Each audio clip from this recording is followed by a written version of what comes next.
guys, welcome back to the Wind Down with Toya T, where we do a recap and review of Insecure. This week we will be doing season 4, episode 6, Lowkey Done. Now before we start, of course, we gotta take a sip. Oof. That Pinot Noir hit nice and good. And I need something nice and mellow because this episode was a bit mellow because Issa was done and I think we're all done. So let's begin. We start off and we see Issa is the day after the block party. She's laying down on her bed and she is running in her mind all the messed up things that Molly said to her, particularly the selfish bitch part. I was like, oof. I'm telling you, those were some straight up fighting words, and the scenes that they were intercutting with Molly all up in her face and putting her finger in her face. And yes, when I look at it again, people definitely thought that Molly had a gun because of the way that she was holding her hand like this. So she really is the cause of the chaos at the end of the block party. And if it had happened earlier, she would have been the reason why the block party would have been unsuccessful. But luckily for Issa, it was after the headliner, after everything was like already winding down, and it didn't really affect it because she's looking at the reviews of the block party on its event page on Facebook, and she's getting nothing but great reviews. People were like, that was so dope. We need to have more events like these. Like, can't believe Vince Staples was there and all this stuff. And then we see her pick up her phone and she's listening to some of her missed calls. One of them is from her brother, Ahmad. Or is it Amal? Ahmad. I think her brother's name is Rashad. Issa brother. So he called her, he is always shading Issa, but he actually gave her props. He said, good job. Don't let the thing that happened with Molly at the end make you think that this wasn't a great event. So that was nice to see. Kelly's calling her because she's so confused. She's holding Tiffany's baby, which again, I told you, I wish they would show more of the side character because obviously Tiffany is going through some postpartum depression and she's not interested in that baby at all. How is Kelly at Tiffany's house trying to soothe her crying baby? Where's Tiffany? Where's Tiffany? Was she babysitting? What's going on? But she's calling Issa and she's like, what happened between the two of you? I didn't see that coming. And I guess really Kelly and Tiffany just never picked up on the tension between Molly and Issa and the bad vibes, which is weird because the last time they were at Tiffany's house, you could tell that there was some bad vibes between them, but they didn't catch it. And so Kelly is just concerned. She wants her to call her because she wants them to patch it up. And then we also see the intern Koya asking about some of the wrap up stuff about the vendors and getting back deposits and stuff like that. So Issa is just kind of coming down from this huge major event that took so much of her time and her energy and her money. She's taking the time to come down from it. I mean, if anyone has ever put on a big event before or ever debuted something like a podcast, a YouTube channel, a book, you wrote a big paper, you put together a big party, usually the day after, like when you put up all this buildup, it's so anticlimactic after, no matter how great it is. You just have that after effect of, so what do I do next? And that's where Issa she's fully in that space of what do I do next? On top of the fact that she don't know what to do about this whole Molly thing. So she goes to the bathroom and has a talk with Mirror Issa. And Mirror Issa had a lot to say this episode. Mirror Issa was telling her, good job, girl. All we got to do is chill because we've gotten all our stuff done. And Issa asked Mirror Issa if she should call Molly. And Mirror Issa was like, no, let her call you. And I agree, Mirror Issa. I agree with you, Mirror Issa. Okay, I think that Issa is the insecure and Mirror Issa is the secure part. She's the secure one. And she said, no, let her reach out to you because you're always the one reaching out to her, which is true. This is season 4 and we've constantly seen Issa always reaching out to Molly. Like this relationship is not balanced at all. At all. And I've seen some people talking about how the real issue between Issa and Molly is that Molly has always seen Issa as the struggle friend, the friend that she always has to give advice to, the friend that never has her stuff together, and she's the one that always has to come in and treat her to lunch or give her the good advice or pick her up.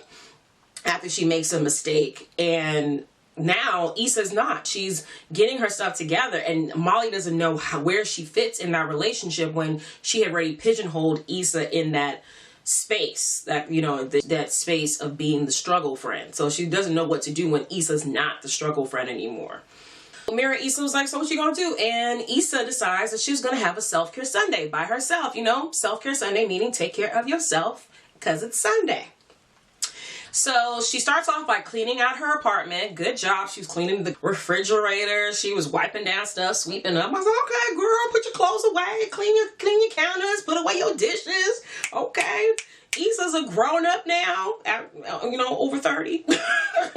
So she does that, and then she calls Nathan, and I think she's very much stuck on the fact that Molly called her selfish and is trying to figure out if she is really that selfish. So she calls Nathan and she thanks him for helping her out, and then apologizes and says, you know, do you feel like I was using you when I asked you to reach out to Andrew for me? And Nathan said exactly what we have all thought, is that she had every right to ask him. Molly did not say that you cannot talk to Andrew at all. She said you cannot ask me to ask him for a favor. And Nathan points out that he had asked her about the event and asked how he could help her, and he offered to speak to Andrew and to help her out in that way. So it is not her being selfish. That's just a friend helping a friend, someone who wants to help you actually giving you help. And we all saw that Andrew had no problem helping her, because in his mind, this is his girlfriend's best friend, and it didn't cost him anything.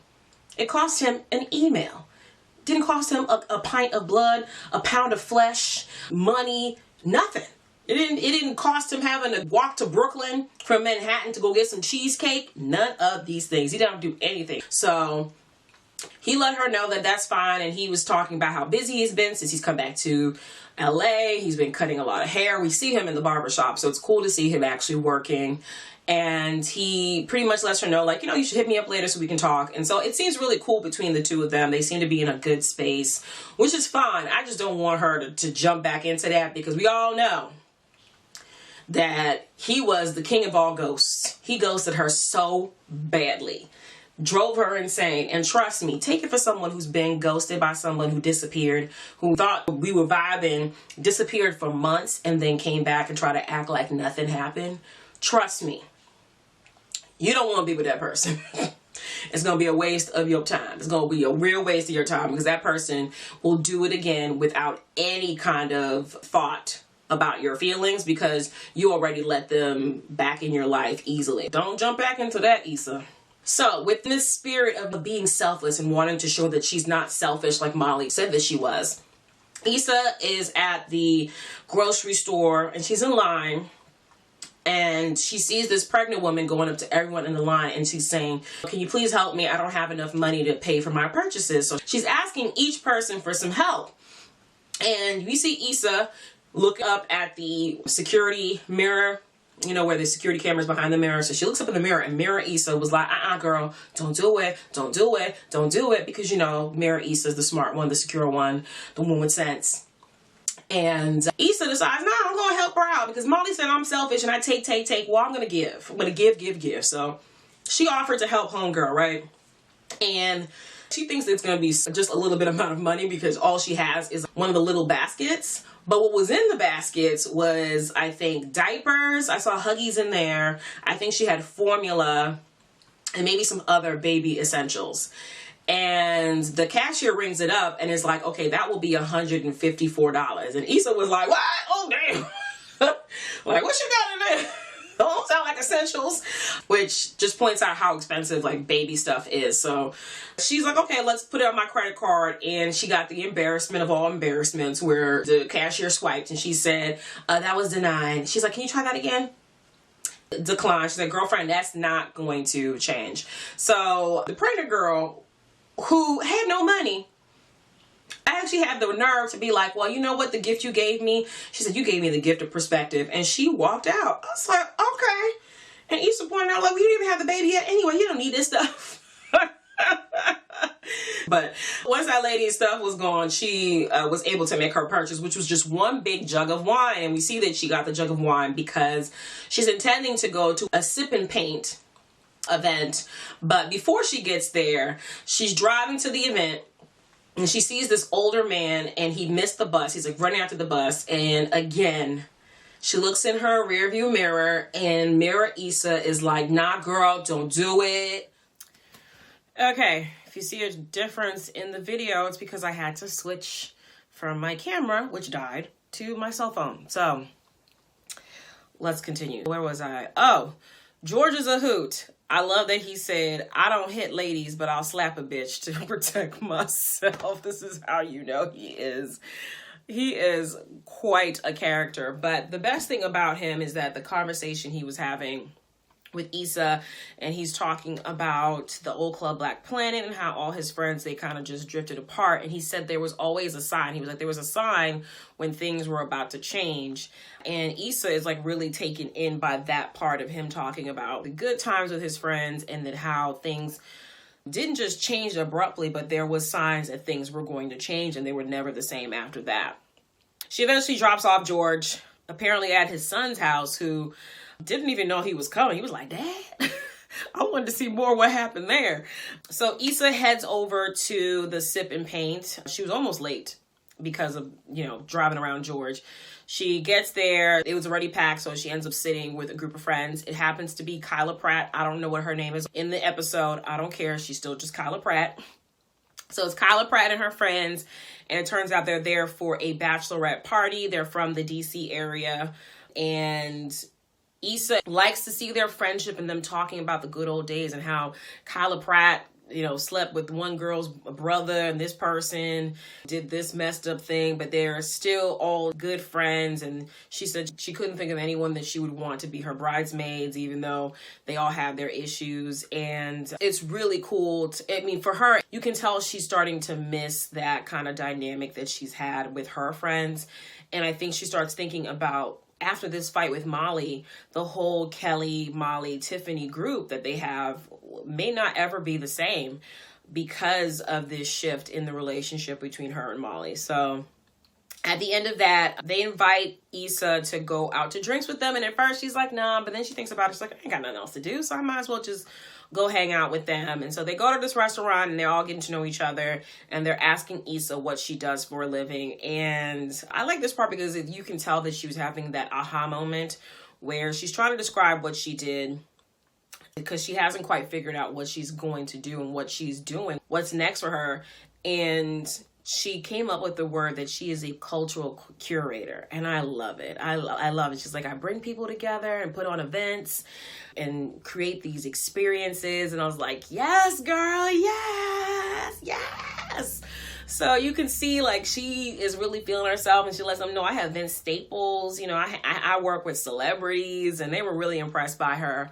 But big problem is these heifers is trifling. One of the girls had to go to the bathroom. Issa had to go to the bathroom too. And they're talking. And the girl's just making small talk with her like, oh, girl, where can we find men and all this other stuff? And Issa's listing out all these places where you can find broke dudes, artsy dudes, rich dudes, flamboyant dudes, all kinds of stuff all around in LA County. And she's like talking to the girl, but the girl's not responding. So she looks under the stall and sees that she's not there. She goes out back to the table. Them girls are gone, right? Gone. She finds a note on the table. And I thought it was a note saying like, sorry, girl, we had to go. No, it is a checklist of bachelorette activities. And two of the items on there was make friends with a stranger, which is Issa, checked off.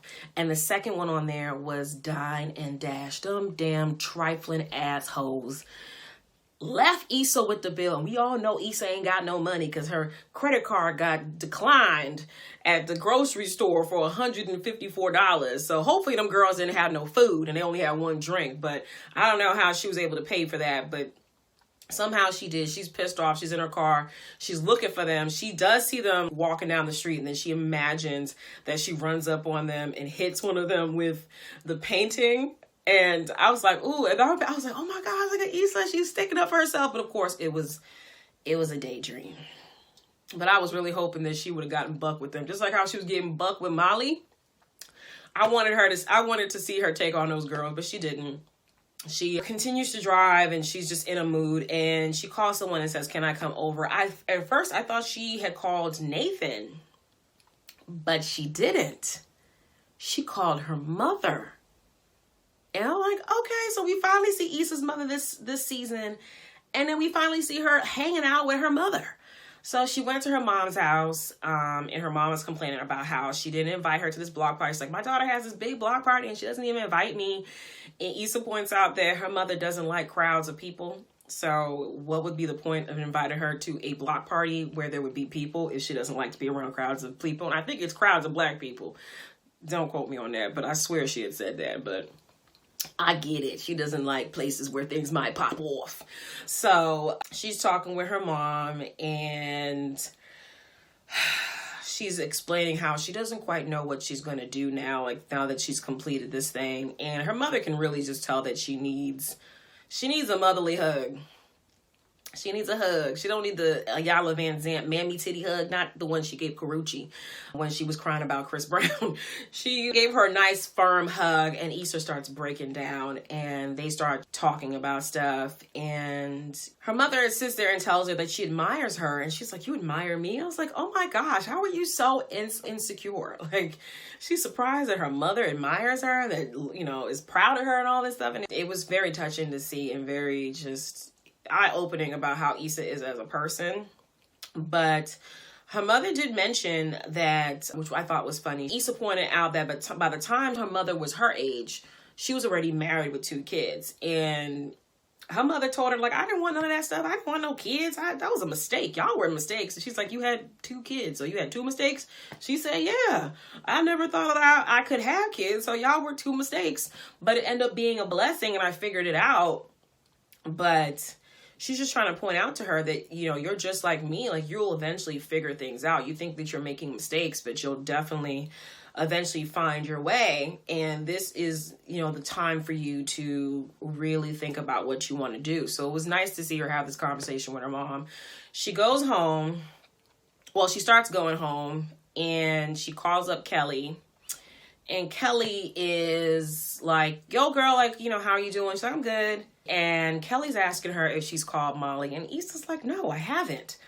And Kelly's like, why? She's like, because I'm always the one calling her. She's like, I hope you're giving Molly that same energy. And she's like, yeah, me and Tiffany are saying the same thing to her. And she uses the example of the fight that her and Tiffany had last season, right around the time that Tiffany was pregnant. And she didn't ask Kelly to put on her baby shower, so they had that big rift. And she was saying, you know, all the unsaid things just made it worse between me and Kelly. And so I feel like you guys just need to sit down somewhere and just talk out your issues. And Issa's like, okay, you know, I'll think about it. But she made it quite clear that you can't just be expecting me to just do all the work. Molly was wrong too, and she needs to also put in the work. So Issa goes home. And she smokes up. She's on Facebook, and she is on the event page for the block party, and she's answering all the questions to people's stuff. And I was like, yes, Issa. Yes, girl, answer those questions. People were asking, oh, where can I find that mac and cheese? Where can I find that bomb-ass burger? Where can I get that vegan taco or whatever? And she's giving them all the information. Then someone asked, where can I find more events like these? And she sits there and she's like, I got y'all.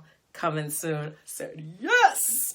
So proud of her that she is taking the initiative. After that, she's hungry and she ends up going to the Ethiopian restaurant from the first episode of the first season. I recognize it. That's where they had that conversation about broken pussy, when Molly was like, I don't know what's wrong with me and my dating life.